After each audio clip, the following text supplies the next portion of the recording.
देंगे 9 to 5, जो salary मिलनी है, ठीक है। वेले बैठने की सैलरी लेंगे और काम करने का ओवर टाइम लेंगे,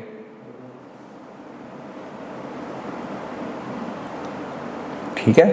तो देखें जो उसको जिसने ओवर टाइम प्रूव किया है वाकई बनता था। अगर इन्होंने आज का मैं 2 घंटे बैठा हूँ तो क्यों बैठे हैं, इनका बैठना बनता था, कोई ऐसी कोई मजबूरी थी क्या, मौत पड़ रही थी?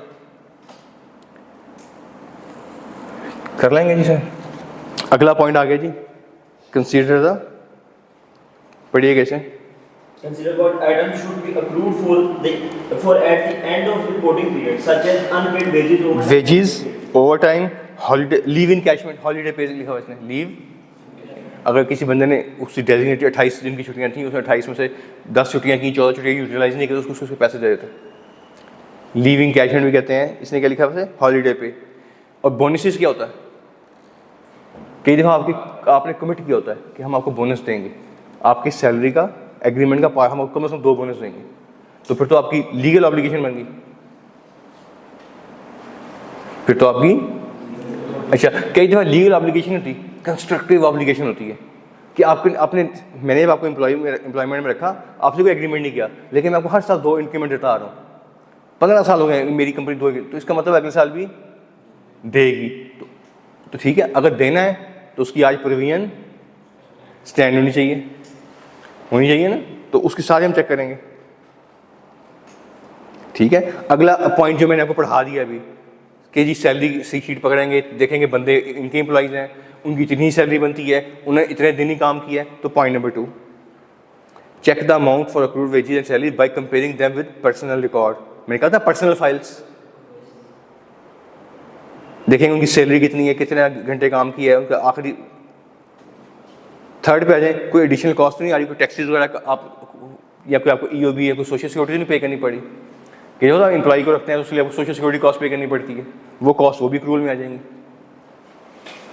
फिर आपने 520 स्टैंडर्ड पढ़ा हुआ है एनालिटिकल प्रोसीजर्स, वो परफॉर्म कर लेंगे जी इसे, पक्की बात है। दिल तो नहीं तोड़ेंगे मेरा जैसे आज तोड़ा, हाँ?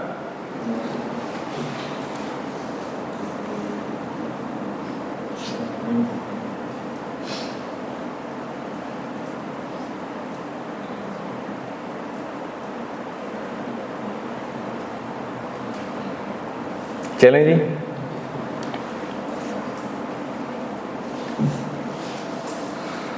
मैं एक्सपेक्ट कर रहा था कि जब आपने अवेलेबल फॉर यूज नहीं बताया तो जब अवेलेबल फॉर यूज होगी तो तब उसकी डेप्रिसिएशन स्टार्ट होगी। मुझे खास मेरा लैपटॉप भी ले आइएगा, जब वो अवेलेबल फॉर यूज होगी तब वो डेप्रिसिएशन उसकी स्टार्ट होगी। इट मींस कि तब तक वो वाला एसेट है जो कि डेप्रिसिएशन में फॉल नहीं कर रहा और ये कैपिटल एसेट है, इसे मिलने की इंशाल्लाह काम आएगी, होगा। आंखें बंद करें। तो ये बेसिकली आपको लॉस ऑफ कैपिटल एसेट, क्या सोच के सवाल बनाते हैं? ये बहुत जबरदस्त सवाल है, इसको आप चेक करें।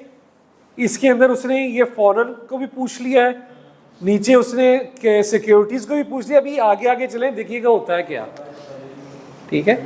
लेकिन उसके ऊपर फोकस ना करें, फोकस इस पे करें कि आपको सवाल की समझ लग रही है कि नहीं। मैं आपको पढ़ा रहा हूँ तो समझ लगनी चाहिए, मुझे पता था यार। तो बेसिकली ये वो लॉस है जो आपका कैपिटल एसेट्स का लॉस है, ठीक है। बाद में वो क्या कर रहा होता है? तो ये जो लॉस का कैपिटल एसेट का लॉस, ये 9 मिलियन का in respect of an insurance claim, ये उसने अपनी अदर इनकम में डाल दिया है।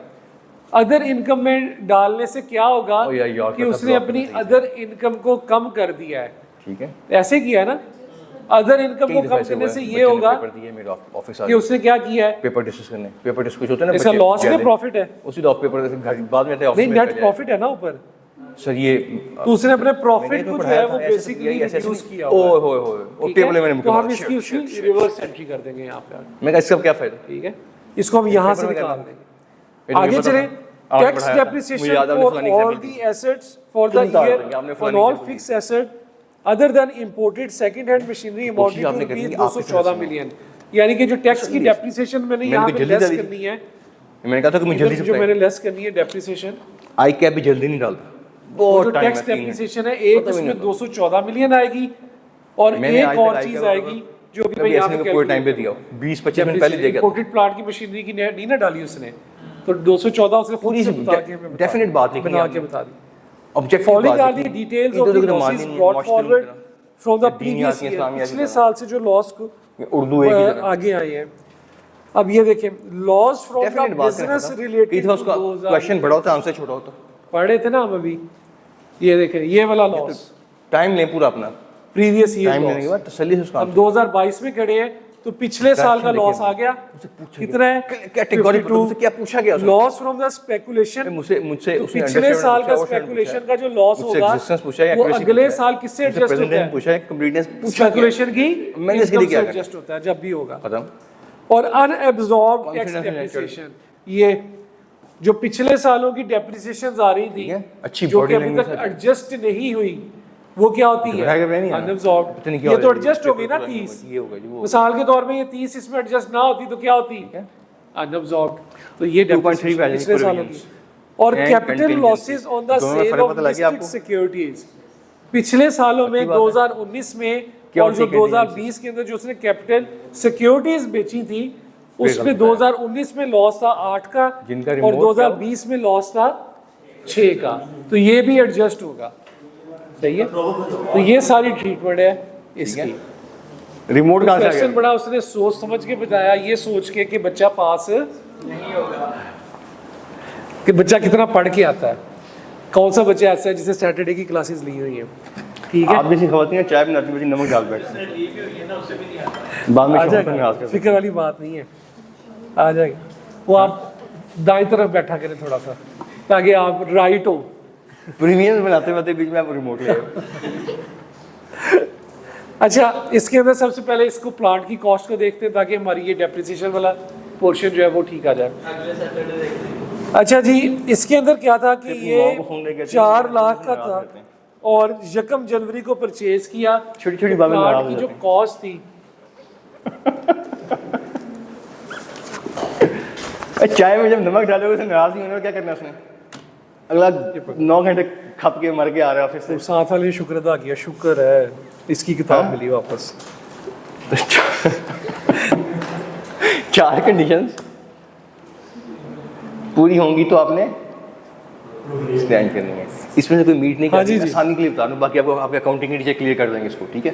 थोड़ा सा कॉन्सेप्ट आगे, लेकिन हाँ, कैटेगोरिकली छुट्टी ठीक है देता हूँ कॉन्सेप्ट। कोई कर लें छुट्टी, मुझे प्रेजेंट तो एप्लीकेशन कोई इतराज़ नहीं, मैं सवाल करा के चला जाऊंगा।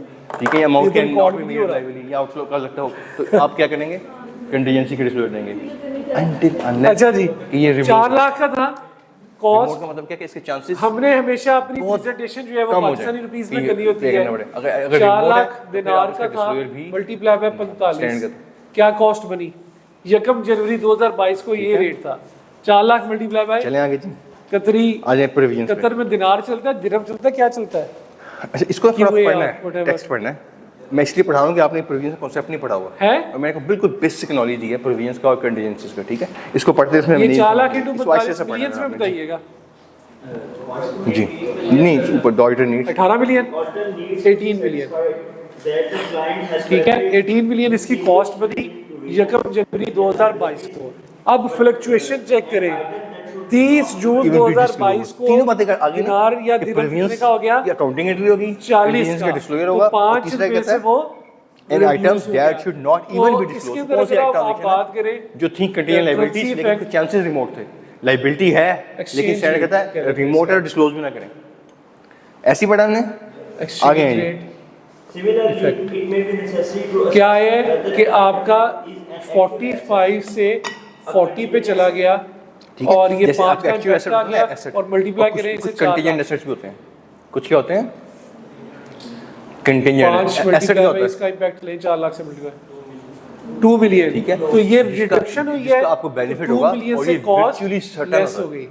स्टैंडर्ड के वर्ड अगर याद रखेंगे ना, जो मैं ऐसे ही बोल है। रहा हूँ, आपके लिए आसानी अब ये कॉस्ट मेरी कब है? कंफ्यूज हो जाएंगे आप। 30 Exam में confuse कर जून देगा। 2022 एसेट क्या होता है जो वर्चुअली ये मेरी कॉस्ट है ये मेरे डेटर 30 है जून और मुझे मिलने हैं सर्टन है। 22 के अंदर। ये मेरा प्लांट है, इससे मैं इसे अब मेरी depreciation प्रोडक्शन किस करूंगा पे लगेगी? और सर्टन ऐसे मैं बेनिफिट दूंगा। ये व्हीकल है, इसको मैं यूज करूंगा, इससे बेनिफिट होगा। Initial allowance लगेगा। एसेट क्या होता है ठीक है? वर्चुअली और फिर उसके ऊपर डेप्रिसिएशन। आगे कंटीजेंट एसेट पढ़ ये लेते हैं। सेकंड Contingent हैंड क्या होता है? मशीनरी है लेकिन ये बाहर से इंपोर्ट आगे आ जाएगा, हम चलते हैं। पाकिस्तान से ली होती तो इस पे eligible Right, Dr. Depreciation Must asset नहीं था, तो इसके ऊपर इनिशियल अलाउंस पहले लगाए, मेजरमेंट वैल्यूएशन 16 का की चीजें 25% ठीक प्रॉपर्ली मेजर हो रही हैं, कितना प्रॉपर बना? वैल्यू हो रही है, 4 ठीक है। और फिर उसने प्रोविजन उसके की ऊपर डिस्कशन 16 की, प्रोविजन होती है 4 का 15%, प्रोविजन क्या होती है, ठीक है।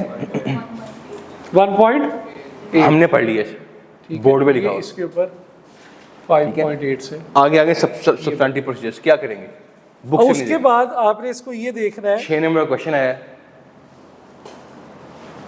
टैक्स ईयर 44 नंबर ले चुके 2023 हैं। के अंदर, क्योंकि हम तो वर्किंग कर 10 रहे हैं मिनट रह टैक्स गए ईयर हैं। 2023 इज्जत का सवाल है। तो आपका वो चेक करें फ्लक्चुएट होके ये फॉर जून श्योर है, रिश्ता 2023 नहीं में आना कहाँ आपका, तक चला गया, अब आंसर 79.5 पे चला गया, यानी 5 जनरल कि प्रोसीजर हो गए, उसके बाद स्पेसिफिक पे आपका Specific 40 में के ऊपर assertion था, पकड़ने हैं। सबसे पहले 40 से क्या है? 79.5 पे चला गया, Completeness से 39.5 का तरीके से इम्पैक्ट compare आया, कर लें। तो 39.5 और के इम्पैक्ट को ले subsequent जरा payment कितना देखें। बनता है, 2 हो गया। अच्छा, एग्जिस्टेंस वैल्यूएशन के लिए क्या है, इसकी क्या इमेज सुनी, आपका केस चल रहा है, इसकी क्या इमेज सुनी, इसके पेट में मुक्का मारो दोस्त, वो इसमें ऐड कर दे। मार दो मार दो मार दो, मैं बैठा हूँ ना मैं, ताकि आइंदा शेयर करना करे। अबे कहाँ से इनवाइस आ गई, भाई आपका केस चल रहा है कि कोर्ट में, आपने प्रीवियस स्टैंडिंग इनवाइस कहाँ से आ गई,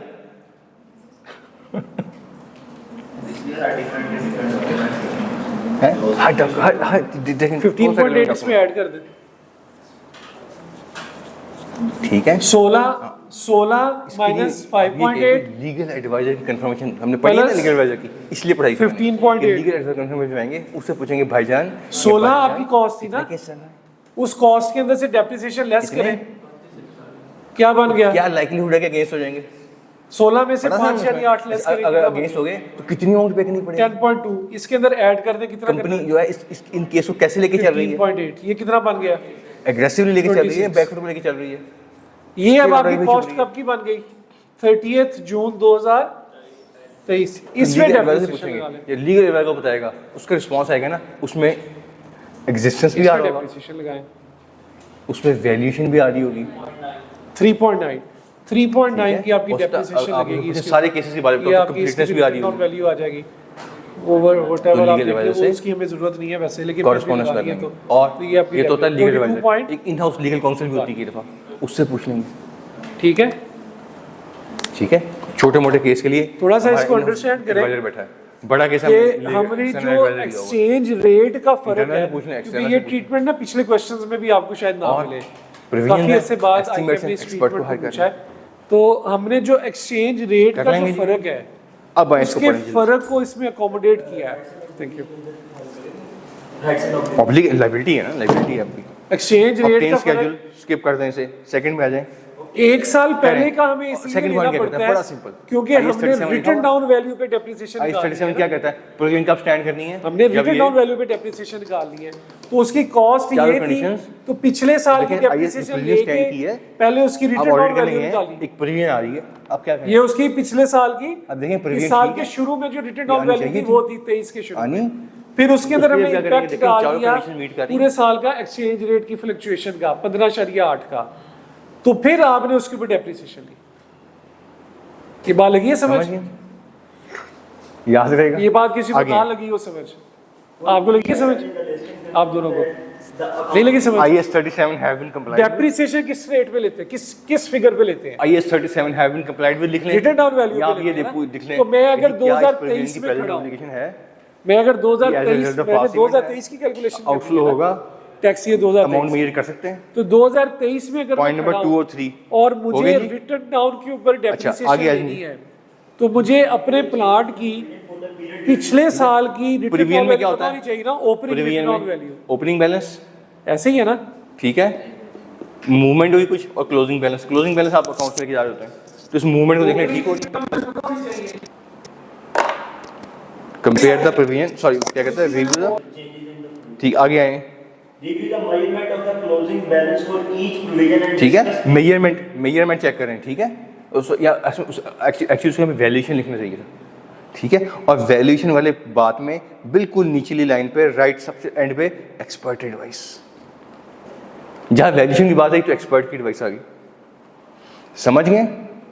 आगे हैं जी, Review the list for possible omission. Completeness, कि कोई प्रीवियस स्टैंड करना भूल तो नहीं गए, तो क्या करेंगे, पिछले साल से कंपेयर करें। भाई पिछला तो प्रीवियस आ रही थी, इस साल क्यों नहीं आ रही, पूछे तो सही। ये पेएबल तो एम्प्लॉय आ रहा था कि आपने एम्प्लॉय को पे करना है, ठीक है, एक लेबर कोर्ट में केस चल रहा था, अब क्यों नहीं आ रहा, क्या पे कर दिया या फेवरेबल हो गया या ओमिट कर दिया, तो वो कंप्लीटनेस, ठीक है। कंप्लीटनेस में दो चीज़ें पड़ी है ना, पिछले से कंपेयर करें और सब्सिक्वेंट पेमेंट चेक कर लें, ठीक है। आगे हैं जी, Compare provision for the current financial year with previous years. कितनी आसान बातें लिखी हैं, वही जो 2.2 में नजर आ रही थी आपको। अच्छा अभी देखिए कंप्लीटनेस के लिए दो प्रोसीजर पढ़े ना हमने, कि सब्सिक्वेंट पेमेंट चेक करना है और प्रीवियस ईयर से कंपेयर करना है।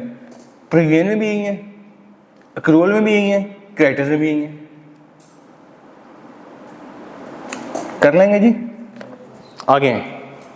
ensure that assumptions are reasonable. जो एस्टिमेट लेने के लिए assumptions फॉर्म किए हैं वो रीजनेबल है, जस्टिफाइड है। आगे हैं, Perform subsequent event procedures. Subsequent event, वो देखो मैंने लिखा हुआ है हमने। सिर्फ इस तरह अगर आप 2.3 को रटा मारने लगे ना, नहीं मारा जाएगा। वो 5 स्पेसिफिक, 5 जनरल और बाकी स्पेसिफिक में असर्शन में देखें किस किस क्या करना है, ये आपको पता होना चाहिए कि किस बॉल पे कौन सी शॉट मारनी। कंप्लीटर से मैंने 2 कौन से प्रिंसिपल परफॉर्म करने हैं, मैंने वैल्यूएशन के लिए क्या करना है, मैंने एग्जिस्टेंस के लिए क्या करना है, मैंने राइट एंड ऑब्लिगेशन के लिए क्या करना है, ठीक है। और एक बात याद रखनी है कि प्रीवियस स्टैंड करते हुए आपने इनवाइस नहीं मांगनी, ठीक है। कर लेंगे जी, आगे आ जाएं। अब ये भी हो गया आपका, देखिए हमने कल क्रेडिटर्स पढ़ा, प्रीवियस पढ़ा, सॉरी अक्रूवल्स पढ़ा, प्रीवियस, अब आगे कंटीजेंट लायबिलिटीज। 2.3 का सेकंड पोर्शन क्या है, contingencies and legal provision.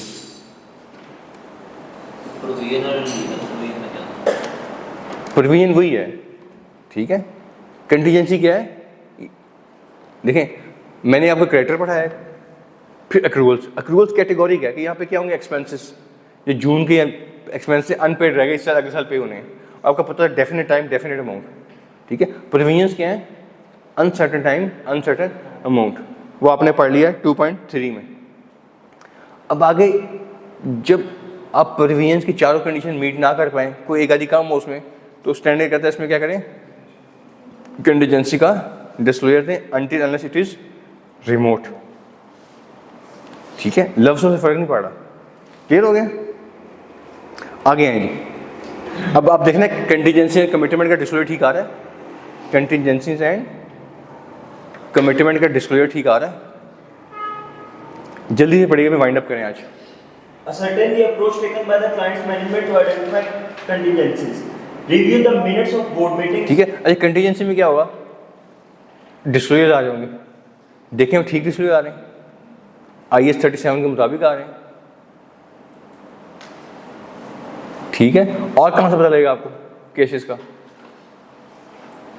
Legal adviser को आपने कंफर्मेशन भिजवाई थी, उन्होंने बताया होगा आपको कि यार ये 4 केस चल रहे हैं, ये 2 तो अब हमें नहीं पे करना पड़ेगा, इसको कंटीजेंसी में डाल दें, ये 2 पे करने पड़ जाएंगे, इसको प्रीमियम में डाल दें, इसकी प्रीमियम स्टैंड कर दें, ऐसी यही कहेगा ना, वो क्या कहेगा, वो उसने कौन सा कोई लैला मजनू की स्टोरी सुनानी वहाँ पे, या बिरयानी बनाने का तरीका बता रहा होगा उसने यही बताया होगा यार ये केस है में 4, इसका ये बनेगा, सही बनेगा, सही बनेगा, सही बनेगा। आप कहेंगे ठीक है, मैनेजमेंट चीफ लीगल वाला ये कह रहा है कि ये पे करना पड़ जाएगा, इसकी तो प्रीमियम स्टैंड कर लो, ये 3 ठीक है, चलो इसके ऊपर कंटीजेंसी स्टैंड कर लो।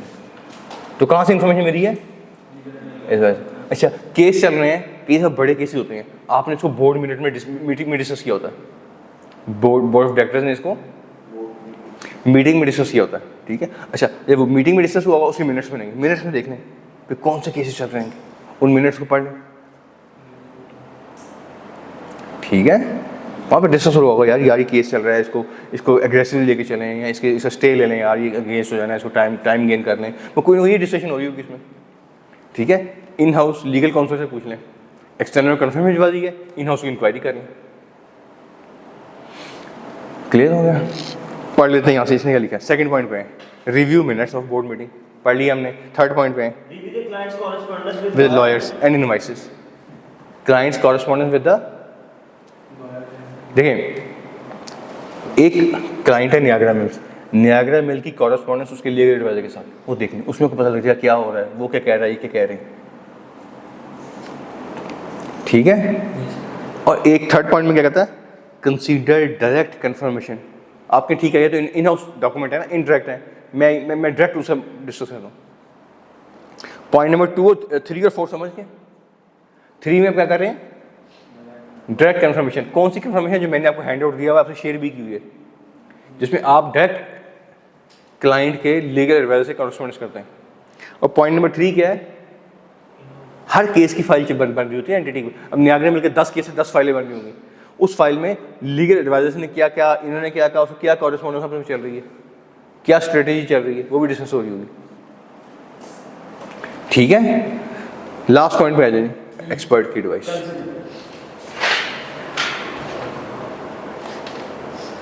ठीक है, संभाल लेंगे इसे,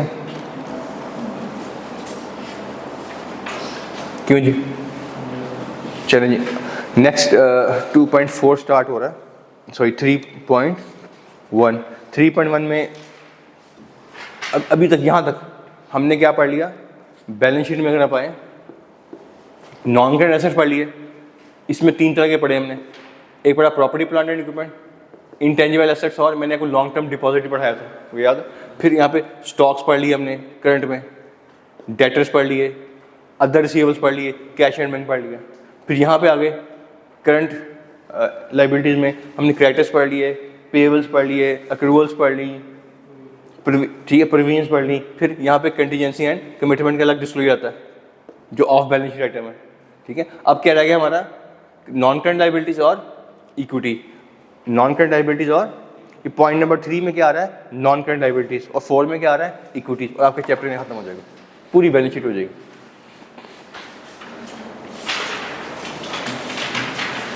ठीक हो गया।